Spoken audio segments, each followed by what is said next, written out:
Good morning children, welcome to the online class. In this class we will discuss about the ideas of development.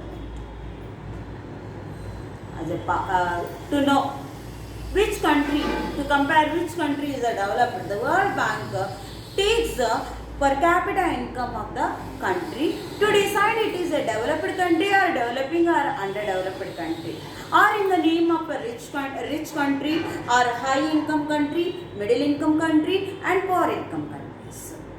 Along with this per capita income, some more measures are needed to decide the development, because all the high income countries may not be developed countries. So to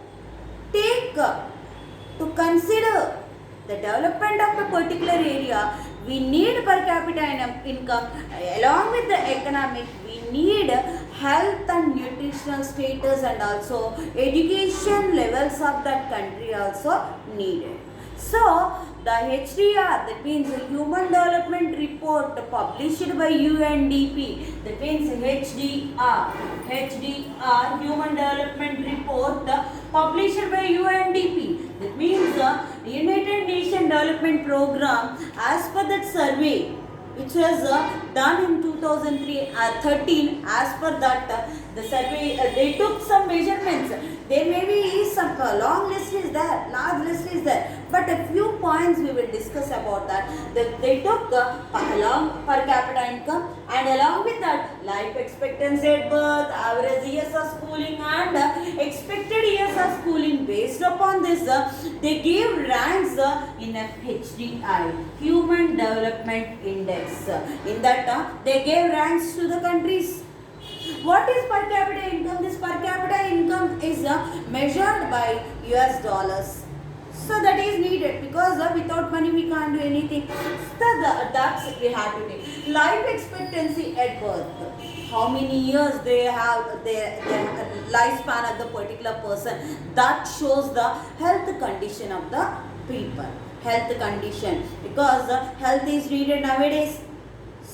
If we are alive, then only we can do something, and then only we can develop. So life expectancy is needed. Along with that life expectancy, some education needed. Some education. So average years of schooling. How many years they are going to school? How many years they are going to school? And expected years of schooling. How many years of schooling the government is providing? That also should be taken. If you observe this data in our country and some of the surrounding adjacent countries to our country, that means India, Bangladesh, Nepal, Sri Lanka, Pakistan, if all this way we observe, as per that record, as per the 2013, our India's rank is 136, whereas which is a small country in Indian Ocean, which is a neighboring country to our India, that is Sri Lanka, it stood in the place of 92 rank. How is it possible? It is a small country.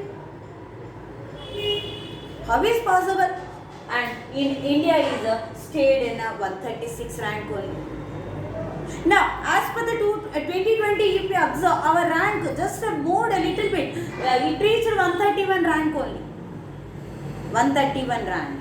Okay, and in this we have to discuss about in Himachal states also. We observe here countries, whereas to compare the states of the country, we have 29 states. Now, among these 29 states, some of the states they gave us Punjab, Bihar and Himachal Pradesh they gave. Then in Punjab, the income levels are more when compared with the Himachal Pradesh. But the schooling, years of expected schooling, all these are more, and infant mortality rate is less in Himachal Pradesh. How is it possible? How is it possible? We can say that schooling revolution in Himachal Pradesh. That means a lot, not only income levels, we need education also. So the government of Himachal Pradesh and the people of Himachal Pradesh took keen interest towards education. They wanted to give the education, and at the time of independence, our literacy levels are very low. It is nearly 12% only in our India, and in Himachal Pradesh is a mountainous area where all the facilities are low. There, the government wanted to provide schooling facility.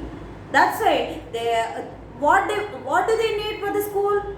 Teachers needed, school place needed, and some facilities also needed. Drinking water, rooms, and all these are needed. These should be provided. So it needed some finance also. So the government of Himachal Pradesh provided schools and teachers and all the facilities which are needed for a school. And by that, slowly the attendance rate in the schools are increased. For that, maybe the government of India is allotting 1049 rupees per student in the budget for education, whereas the government of Himachal Pradesh is spending more than 2000 rupees on every child in its budget towards schooling. And if we ask anyone in Himachal Pradesh, they will say we wanted to send our children to school. Here, the main reason, generally in our country, along with the boy child, we won't try to give equal treatment in education for girls, because we feel that because the parents feel that sons are the heads of their family, so they wanted to give a good education to them. They feel that the girls will go to their in-laws family, so no need that much. But here, that low gender bias, particularly mothers of Himachal Pradesh, the women of Himachal Pradesh work outside of their homes. So they want, when the woman is working, then at the time they won't depend on others in financial matters. They become independent in the financial matters. So they decided to give education to their girl child, because of that education maybe they can come outside and they can work. That's why the Himachali women wanted to give education to their children, particularly girl child. By that, slowly, along with the male child, girl children education also improved. So here, low gender bias, this gives a revolution, this gives some change in their schooling education, and if they educated, they can take care of their health. Along with that money, if we take the education, if we have a good education, then we can concentrate on our health. Then if all these are there, we can work for our development. So all we need, along with the income, along with our economic status, we need health and nutrition condition also. We have to take our health properly, and before that we should educate ourselves. Then automatically our conditions will be improved. Thank you, children.